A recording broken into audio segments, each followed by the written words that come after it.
છેલ્લા 17 દિવસથી ત્રણેય બાળકોની કોઈ પણ ભાળ મળી નથી, જ્યારે પોલીસ દ્વારા સીસીટીવીની તપાસ કરવામાં આવતા 22 ઓગસ્ટના રોજ આ મહિલા પોતાના 3 બાળક સાથે કેમેરામાં કેદ થઈ છે.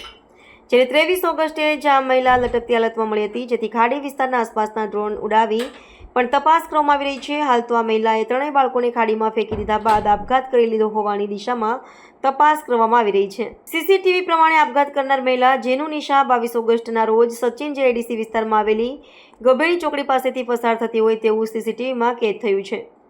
તેની સાથે તેના 3 બાળકો, પુત્રી આયશા, પુત્ર તોહિદ અને 1.5 માસનો પુત્ર સરફરાઝ પણ હતો. નાના પુત્ર સરફરાઝને માતાએ તેડેલો છે અને દીકરો અને દીકરી બંને સાથે ચાલતા આવી રહ્યા છે. ત્યારબાદ 23 ઓગસ્ટના રોજ ગભેણી ચોકડી ખાતે આવેલી ખાડીના પાઇપ સાથે લટકીને આપઘાત કરી લીધો હતો.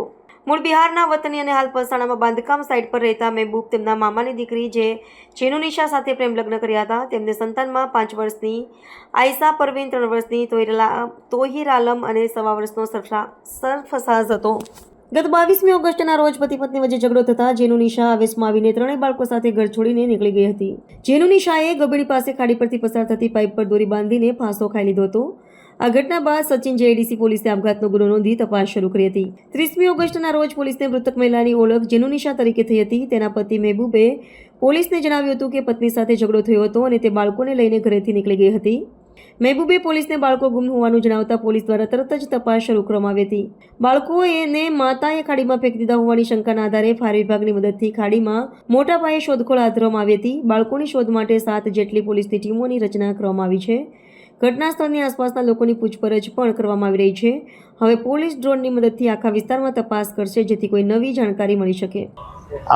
तारीख 23 अगस्त को हमारे यहाँ एक हैंगिंग दाखिल हुआ था, जो ये अकस्मात मौत एडी बोलते हैं, एक्सीडेंटल डेथ दाखिल हुआ था. एक महिला थी जो वेस्ट बंगाल की थी. उसके बाद तपास में प्योर उसका हैंगिंग आया, तो हमने अकस्मात मौत की तपास छानबीन स्टार्ट की. उसकी छानबीन के दौरान 30 तारीख को उसका पति हमारे पुलिस स्टेशन में आया कि हम ये महिला मेरी वाइफ है और उसके साथ 3 बच्चे थे. तो उसके बाद हमने पूरी तपास की और 5 तारीख को जो बच्चे जो गुम हो गए थे उसके अपहरण हमने दाखिल किया है.